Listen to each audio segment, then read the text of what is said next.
Okay. Well, thank you everybody for joining the meeting today. It's a webinar about Canadian real estate and mortgage markets. On behalf of Zoran and Vedran, I'd like to welcome you. And my name is Branko Kovacevic. I'm a mortgage broker.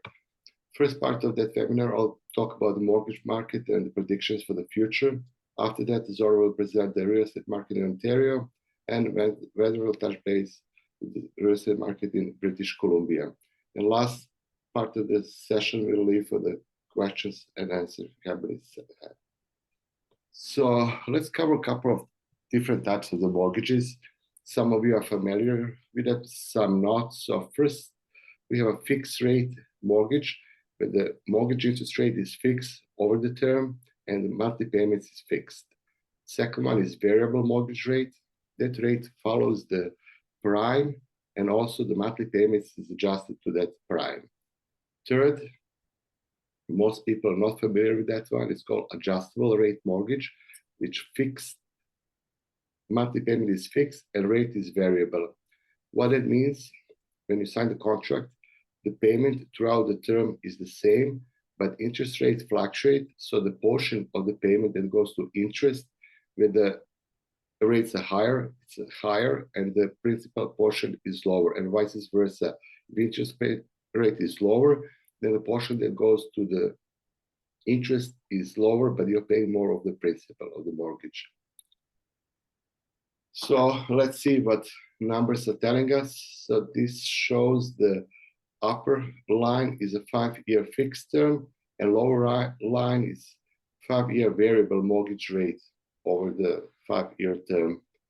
So that shows that variable mortgage rate historically is a lower, but still 78% of the clients, they choose fixed rate because they want a stability over the term. It's a big purchase, big monthly payments. They don't want any surprises, and that's the reason they don't want to take any risk.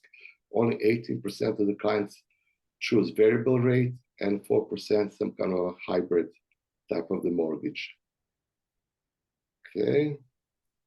So also part of the mortgage, important part of the mortgage is mortgage terms. They usually go from 1 to 10 years, but most common is 5 years because that term gives you the lower interest rate. And of course, the longer term is, it's safety. The shorter term is, gives you more flexibility. Another important aspect of the mortgage is amortization. Most common amortization is over 25 years. That can be stretched to 30 years or even 35 years, some lenders are offering right now. Just to give you an example how important amortization is, for the $300,000 mortgage over 25 years, monthly payments is $1,800. If you're shorter term to 15 years, monthly payments increase to $2,400, but over the term of the mortgage, clients will save $110,000 in interest only. So this shows you how important it is to tailor the mortgage for each individual customer. It's like a fingerprint. Everybody is different. Some people want a shorter term and then just gets you lots of savings. Some people want a more like flexibility and gets you like a longer term, and they have more money in monthly budget. So that's one of the examples. Let's talk about the insurance that's mandatory in Canada for each mortgage that it's with down payment less than 20%. We call that default insurance. It's insurance that client is paying, but bank are beneficiary to that mortgage. So for example, just to give you an idea of the cost of that insurance, if down payment is 5%, the cost of the mortgage insurance is 4% of the balance. If you increase that down payment to 15%, insurance drops to 2.8%. That can be paid upfront in cash, or we can add to the mortgage balance and divide it in monthly payments, of course. And in Canada, there are 3 insurers for the default mortgage. First is CMHC, second one is Genworth, and third one is Canada Guarantee. And lenders will choose the insurer.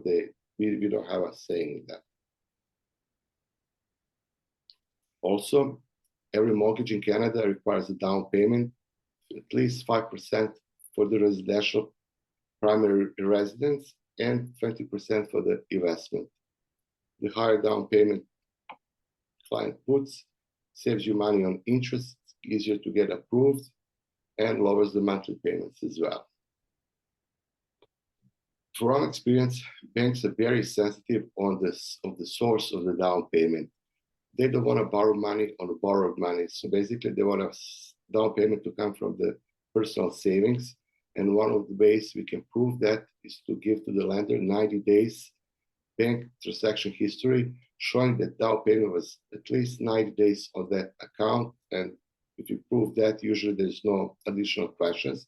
If it's less than 90 days, then we have to prove that actually it's client's money coming from the sale of the car or jewelry or wherever it is, but I want to make sure that it's not borrowed.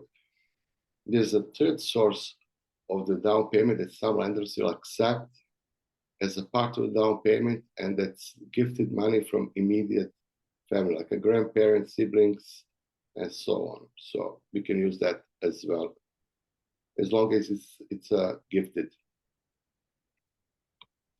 In process of buying the property and getting a mortgage, it's highly recommended for the clients to get a pre-approval, and they have lots of benefits with that. First of all, they'll know exact budget for the property they are buying. They don't get their expectations too high, not realistic. Second of all, making the offer on the property, one of the conditions besides the offered price, seller will look at the pre-approval letter, and those clients will usually have advantage even if the offer price is lower than other buyers, because chances of closing the deal is much higher. And thirdly, in this market, when the interest rate is going up on weekly basis, with a pre-approval, we can get a rate called for up to 120 days. If rate goes higher, client will get a lower rate. If rate drops, they'll get, of course, a lower rate. And there's no cost, just the benefits to the clients, and mortgage brokers don't charge for the service anyway. Federal government also has a couple of programs for the people to get into the real estate for the first time. We have a first-time home buyer incentive program. This program is designed for the people making less than $105,000 per year. They're buying a first home. Government will help them they'll match their down payment of 5% for the used houses and 10% for the new houses. That money has to be paid back in 25 years. Not just whatever the government put down, has to be 5 or 10% equity of the house, or if they sell the house in meantime, they have to pay that right away. Second program is government allowed for the clients to borrow the money from RRSP up to $35,000 for the primary residence, and if they return that money within 15 years, it's a tax-free. And third program is Rural Northern Housing Program, which too many people are interested in that. So, okay, let's also see how do we get to the fair market mortgage rate. The orange line shows you the mortgage rate for a fixed term over the 5 years. Blue line shows you the government of Canada issued bonds. So you'll see that pretty much following each other over the historically different spread is 1.564%. All those lenders, they keep the mortgage in a books for like 15 minutes, and they sell it right away to the investors. Investors, they have a choice to buy either bonds as a safe security or mortgages. For them to make a sense to invest in mortgage, that spread of 1.56% is very important. So that's how we get to the exact number of the mortgage rates that lenders are issuing.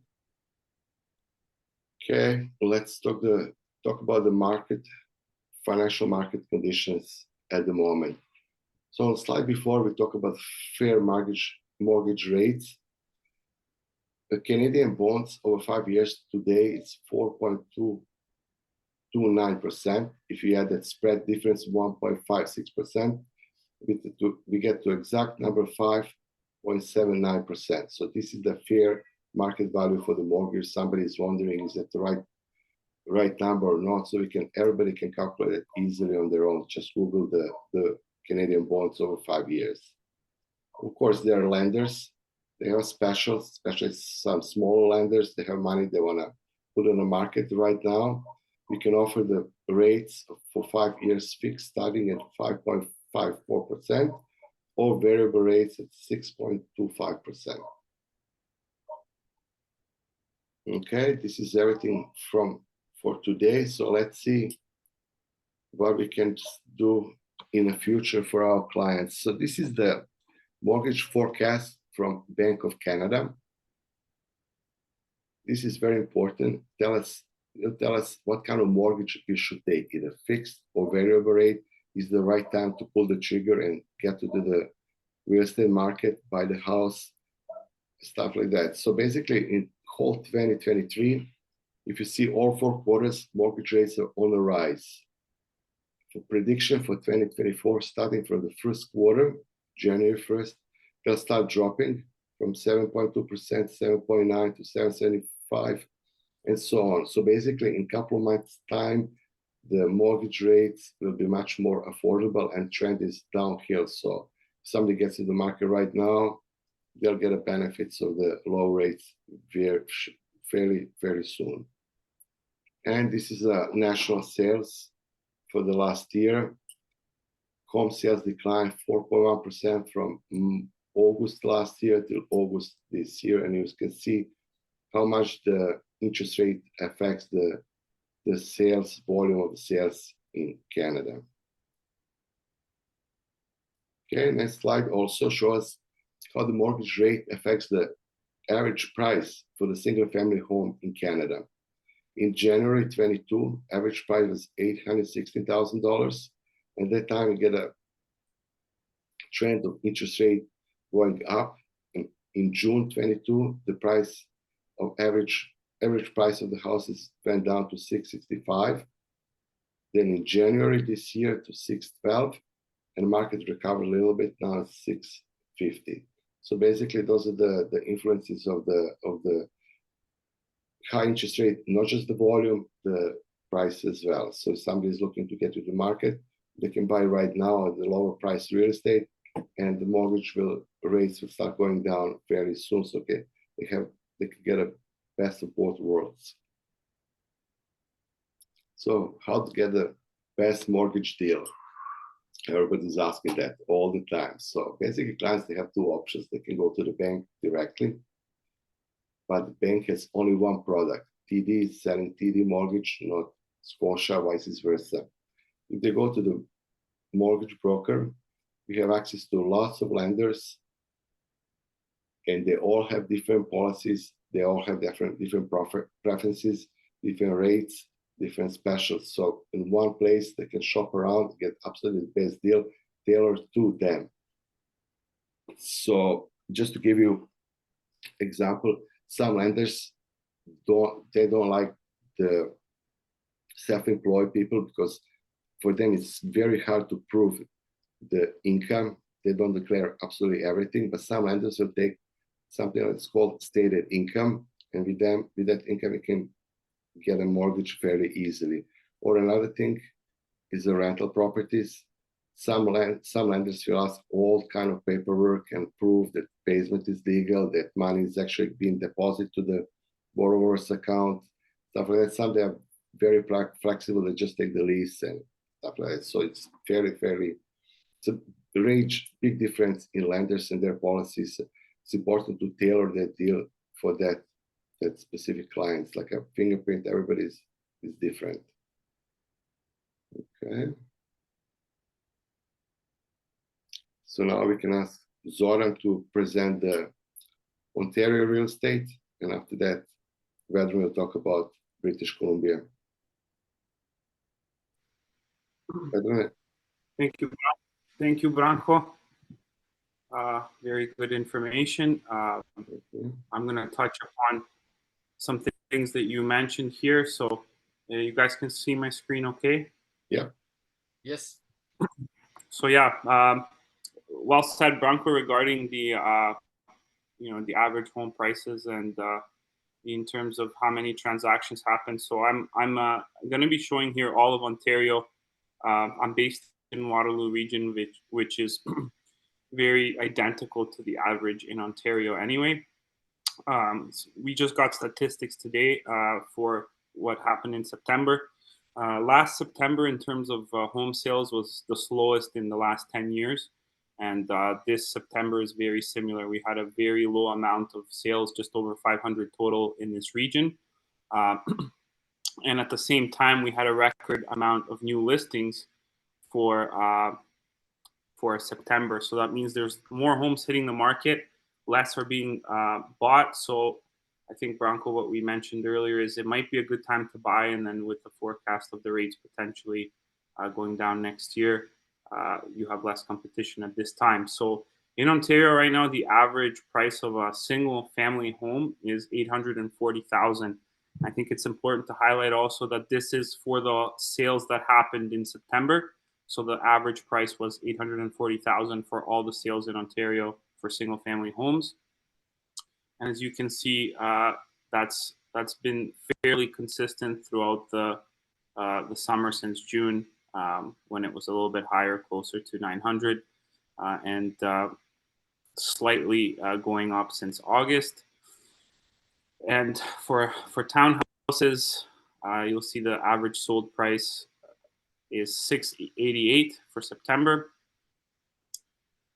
And condos, which I personally, we specialize in condo developments here in Waterloo region. You'll see the average sold price is $550, and that includes 1-2 bedrooms, even some 3-bedroom condos. So $550 it was the average sold price this September. And then semi-detached homes, you'll see is currently at $632,000 for September. And basically, Waterloo region, I can just quickly show you, it is pretty similar to all of Ontario. Waterloo region being the gray line here, so you'll see the average for all property types in Ontario is $774, and Waterloo region is just above that at just below that at $757. So we follow very closely with the average Ontario trend, and this is showing you here a 3-year line graph of where the average sale prices have been. The peak being in February of 22.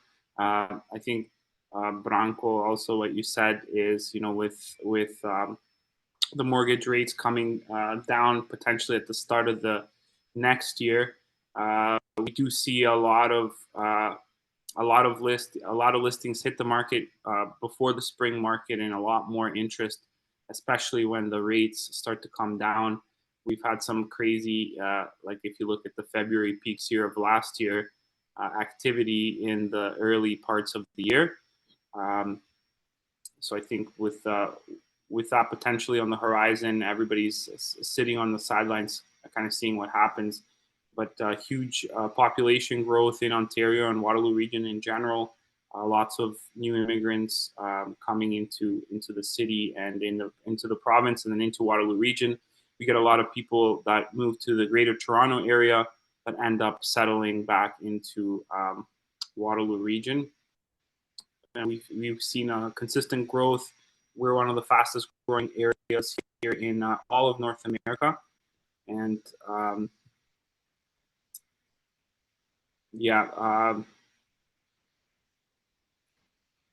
we've had a also, I wanted to touch up on pre-construction projects.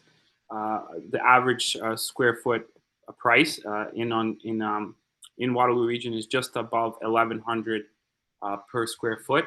So you can get 1-bedroom units for around the 600,000 mark. That's without parking. Parking will cost you another 50,000. Comparing to the Toronto area, where some of the highest pre-construction pricing in the province is between $1,700 to $2,000 per month. A lot of projects that were launched in the past year didn't sell enough to start construction. Condo Culture, the brokerage I work at, we're lucky that all of the projects that we sold have hit construction. Some of them nearing completion. So it's important to do your homework on when you're investing on a reputable developer that is going to go through with the construction process.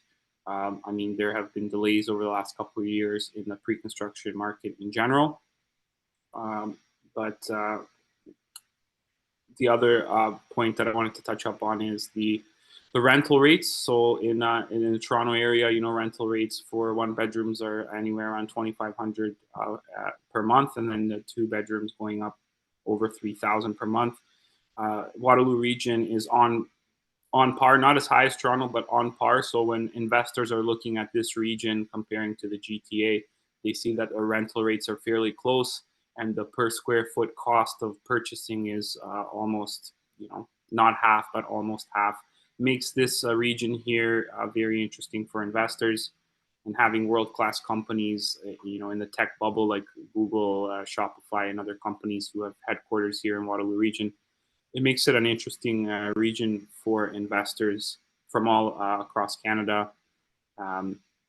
Specifically, we do have one project actually right now selling right across the Google headquarters called Station Park, with the first two towers already having been fully occupied now, and the next third tower almost sold out. The fourth tower is gonna be hitting the ground, selling soon, and eventually a fifth tower. What we're seeing is with these new developments, it's a mix of ground floor commercial spaces and residential units and world-class amenities to cater to that crowd that we have coming in from all over the world. For example, Google are relocating employees from San Francisco or Boston or New York. They're sometimes used to much higher prices for rent and living. So coming to Waterloo region, we have world-class talent for not just Google but other companies, like Deloitte, Gowling, so many just in the downtown Kitchener Innovation District, as well as world-class universities like University of Waterloo, Wilfrid Laurier, and Conestoga College that are bringing lots of international students and talent. University of Waterloo, known for its engineering program. Back in the day, we had BlackBerry, where kind of the tech bubble started for Waterloo region, and that's kind of accelerated the growth of the downtown core and lots of investment, having light rail transit being built up, and a new transport station that's going to connect to Toronto as well and connect the light rail transit throughout the whole region. And we also have a strong manufacturing sector from the past.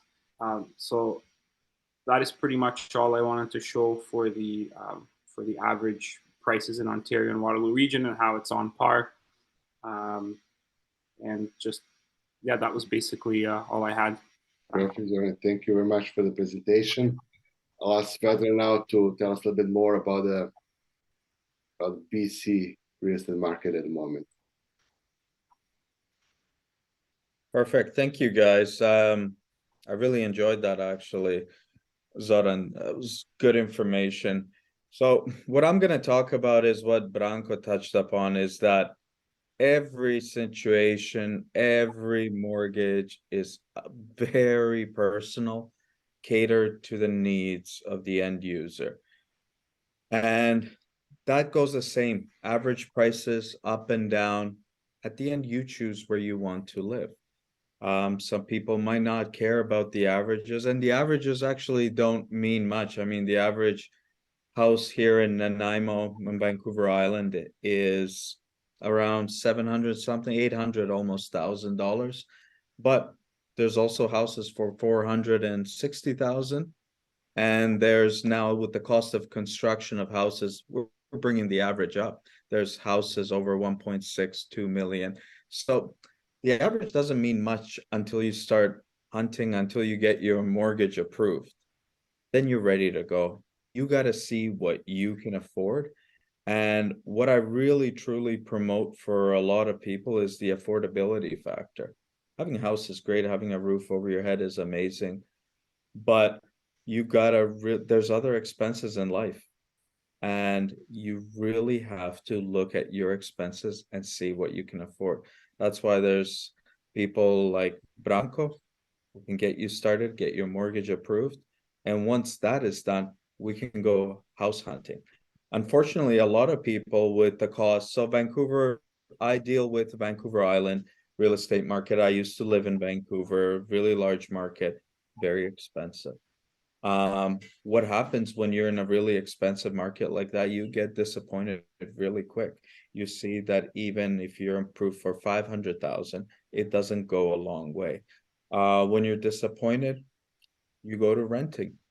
And what I really want to try to cater to my clients and show them is that there are other markets, especially now if you work in industries where your work is transferable, you can work from home. Find affordable means. You can go to other markets that are much cheaper. I'm sure Zoran experiences that a lot as well. It's the Toronto market versus the Waterloo market versus other markets.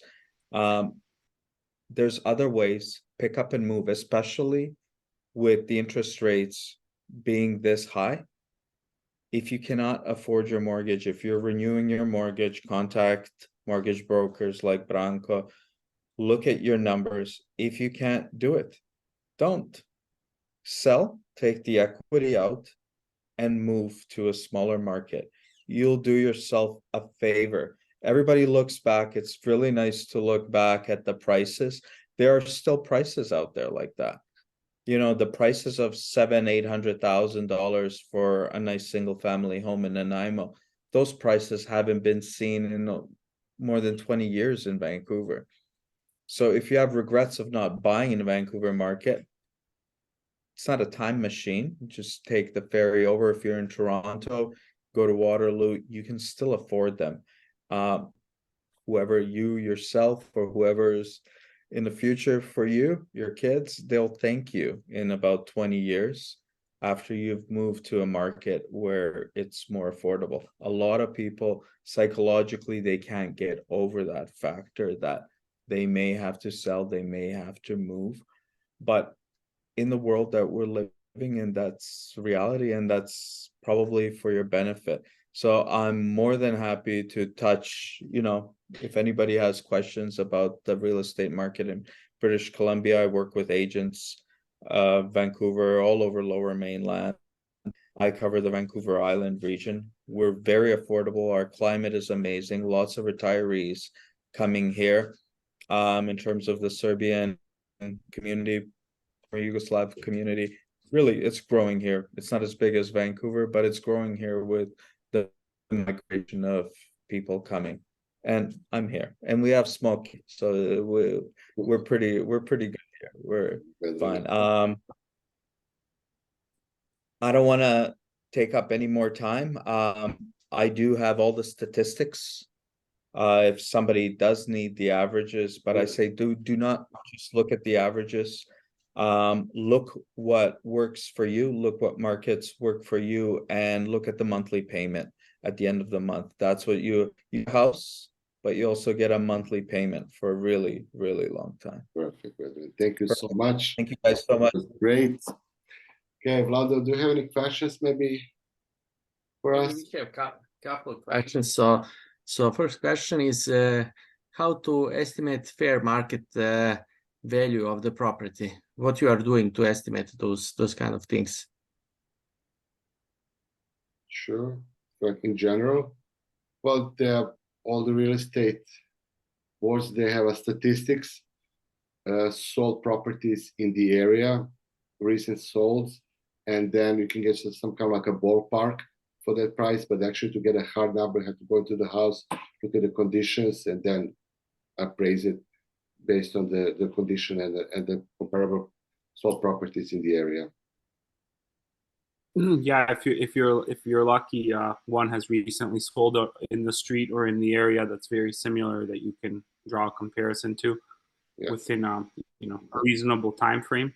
Yes. Yeah. Okay, perfect. The second question: what methods can I use to identify potential issues with the single-family house?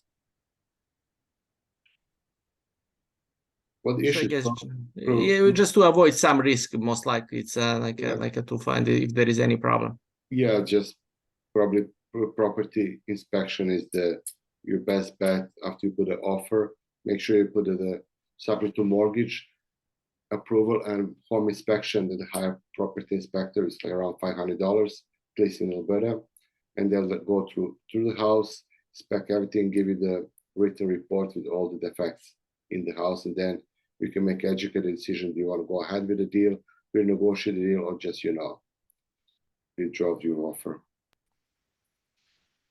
And that's a good point, Bronco, because a lot of the times, if you do find some issues, you can renegotiate the deal and save much more than the $500 you paid for the inspection. Exactly. Okay, maybe just to add, is it same with apartments, with condos, or there is some additional things can be done to manage the risk? So yeah, with condos, there's also the status certificate review, because the condo fees can increase, especially in older buildings. If they're going to be major improvements or things that have to be fixed, then we make the deals conditional to status certificate review, so the lawyer can look into the budget and of the condo board and see if there's anything major that's going to increase the condo fee significantly. A lot of the times with newer condos, we don't do inspections like a physical inspection with an inspector, but it's up to the client. If it's something older and they see any concern, you can do an inspection on a condo, but it's not as common as the status certificate review. Perfect, thank you. We don't have the status certificate review in BC. But you should definitely review all the minutes of the strata and just see how they're doing financially. Any building, especially that's gone through that aging process, will definitely have money. Will need money to be levied in the future. So look at it carefully and budget accordingly. Well, thank you. But in Alberta, there are companies, they'll check all the documents. They charge around like between $500 and $1,000, and there are lawyers as well. The ones that are doing the real estate closing, they can go as low as $250, and they'll do everything for the client. So they'll give you all the answers. Perfect, thank you, all of you.